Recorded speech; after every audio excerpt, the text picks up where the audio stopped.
I don't do this very often, but I'm going to show you two clips. I guess not show you. I'm going to let you listen to two clips, both from the DNC, the Democratic National Committee election process. Now, the first one is they have the people up on the stage as a panel who are running to lead the DNC, and it's got a moderator, and the moderator asked a question.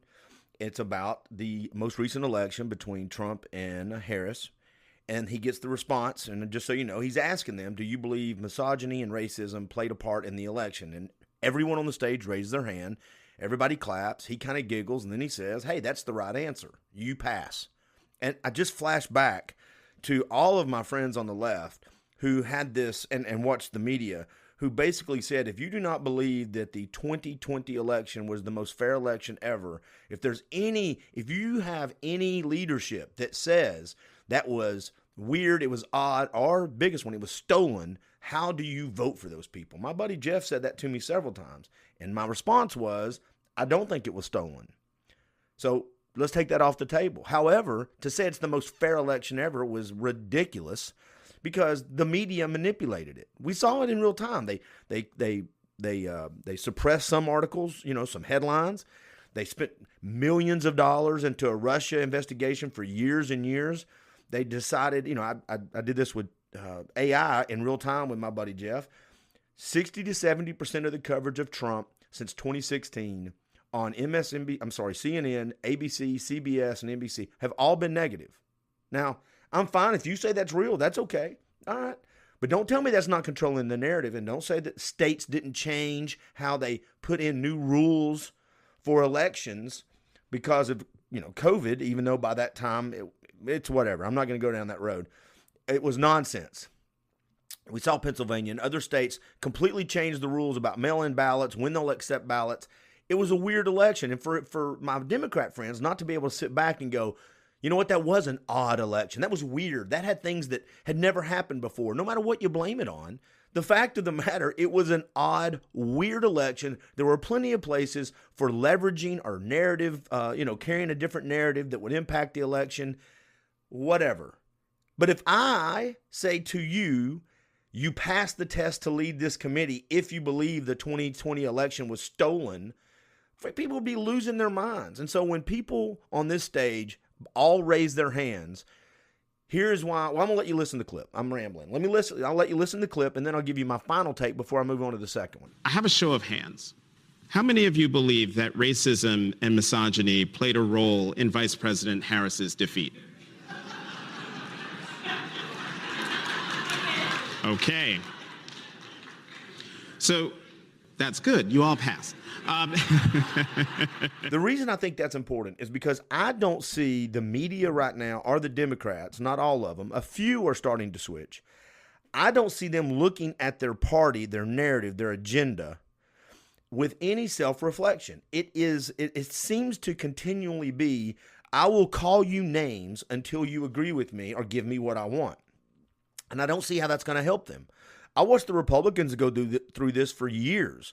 We would put up decent candidates with McCain and Romney, and then the media would call them Hitler, the worst things ever. And then as soon as they lost, or they retired, or they passed away, the media would come out and talk about how great they were.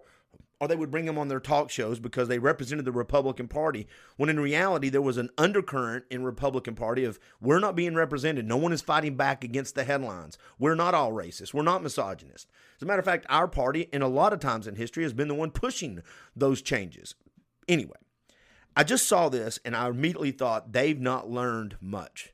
Because if your qualifications to even be considered is we have to blame elections on inherent sins and the flaws of humanity, racism and misogyny and tribalism, white people over here and white people over here. It's not always about race, but if you're trying to solve that through governmental policies, you can change some behaviors, and sometimes it does good.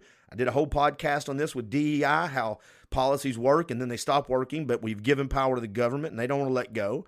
But if you're trying to solve that, you're going to lose, because You can only solve problems from a governmental position through policies, and policies are designed to help the most people possible when you're talking about a certain topic. And if you try to make every policy fit every need, you're going to fail. No policy is going to get rid of racism. No policy is going to get rid of misogyny. Now, you can bring people up, right? Like some policies worked in the mid-1900s. That's fine. But at some point you look at it and go, okay, that served its purpose. Let's not do that anymore because it's being it's working against us now, right? The program itself has got its own momentum, and it's not focused on the purpose of it, the original purpose of it. Now, its only purpose is to get power and justify its existence. But I just saw that clip, and I was like, wow, they really have not learned. They don't have, it doesn't seem, and I watched, by the way, it's 11 hours on YouTube. You can go watch the whole process. I probably, if you add it together, watched maybe an hour and a half of it because there's a lot of downtime. But then I saw a bunch of clips from liberal and conservative media. So I have a pretty good sense of how it looked. But it hit me as soon as everybody raised their hands and with this joy and glee of being in this little echo chamber, I thought to myself, someone should have not raised their hand and gone, it doesn't matter. We're not going to win elections just calling people racist and misogynist and blaming the electorate on our inability to connect. The policies we were suggesting when they started suggesting them at the end, because Harris didn't really talk policies till the last 2 or 3 weeks, but the policies we were suggesting, the direction that we wanted to take the country was voted down. Now, I also don't think it was a landslide. I think the movement, the red wave, was a pretty decent little wave. But Trump won a mandate on his policies, not on his personality. And to say he was an ass whipping just between him and Harris is ridiculous. It was a couple percentage points. But anyway, so here's the second clip, though. That's the first clip. The second clip is DEI on steroids. It's gone crazy. I've done several podcasts on this the last few weeks, so I won't go down the rabbit hole too much. But I will say, first of all, not all jobs are created equal. It doesn't mean jobs are bad or good. A job is a job, and I've had low-level jobs where I've just moved stuff. I've had higher-level jobs where I've owned companies. Both had inherent value. Both are good. I love the fact we like to work. That's great. But to say a receptionist, the consequences of hiring someone who's not great at being a receptionist is different than not hiring someone or hiring someone who's not great at being a pilot or a surgeon, right? It's just different. So, again, so many rabbit holes. Go check out my, During the Break podcast. I've done several, or Of, By, and For the People around DEI. I'm not going to try to address all the problems as I see it with DEI, because DEI is not diversity, and diversity is not DEI. There may be overlap, but true diversity is great. DEI as a program, as a narrative, as the goal is horseshit, in my opinion. But this clip shows, in my opinion, what happens at this DNC, the Democratic National Committee. They're going through this election process, and instead of standing up on this particular position and saying, here are your candidates, these are the most qualified to do the job, to help us win elections, to help us put our narrative in place, to help make sure we're telling our story to the right people, to make sure the policies we're putting together are correct and they're not just hijacked by extremism, right?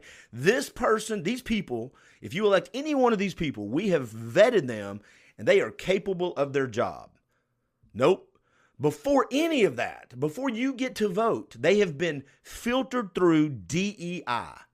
And I sometimes wonder if the Democrats ever go back and watch or listen to stuff like this. So they then, when they sit on the stage, remember these two clips, they're not self-aware, right?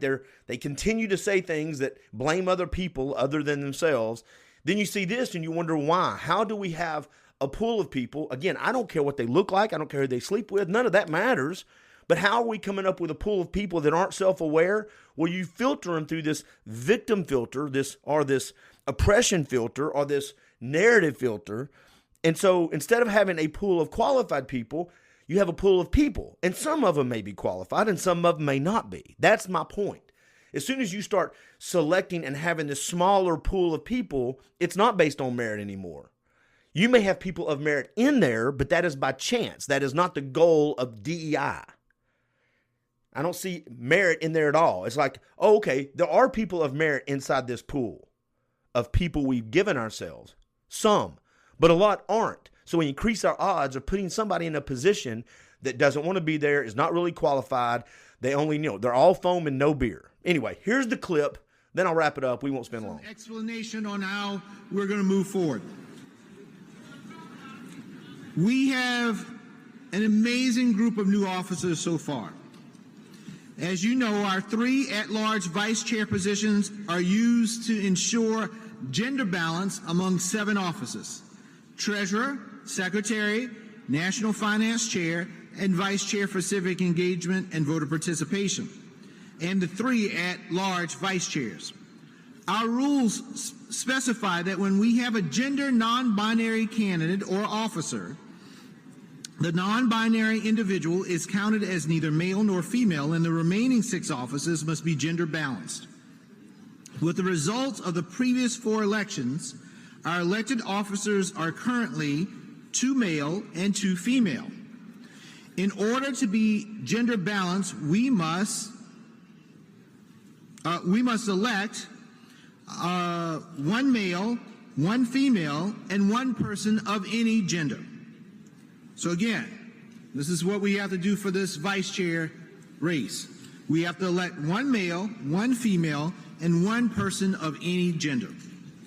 To ensure our process accounts for male, female, and non-binary candidates, we conferred with our RBC co-chair, our LGBT caucus co-chair, and others to ensure that the process is inclusive and meets the gender balance requirements in our rules. To do this, our process will be slightly different than the one outlined to you earlier this week, but I hope you will see that in practice it is simple and transparent. The order of balloting is designed to ensure equal access to the ballot, regardless of gender identity. As we must elect a candidate of any gender as well as 1 male and 1 female vice chair, we will first ask members to elect a candidate of any gender on the first ballot. Any candidate, male, female, and non-binary, can be elected on that ballot. After a candidate is elected on the first ballot, we'll have 1 officer of the 3, so then we will know which position is filled of the 1 male, 1 female, and 1 vice chair of any gender. Our second ballot would also be for a candidate of any gender. Then our third ballot will be the 3rd position that is remaining based on the 2 results. Either a male candidate if a candidate that is not male has not been elected, or a female candidate if a female has not been elected. Additionally, pursuant to our rules, our unsuccessful candidates for vice chair of civic engagement and voter participation will automatically be included as candidates for these vice chair positions, unless they indicated otherwise on their nominating statement. And if you go watch that on YouTube, you will even see he gets a little, not flustered, but starts smiling, and you can hear him take a deep breath. It's like, man, there's a lot of rules and regulations. Here are the best people we have. But before that, we put them through this algorithm of our moral code over here to make sure that we get to say we're better people than everybody else. And this is what we're left with. Again, some of those may be qualified, but I would bet if the goal is to go through that filter, you're weeding out a bunch of people that can help you do better at your job, no matter what job that is. Have a great day, everybody.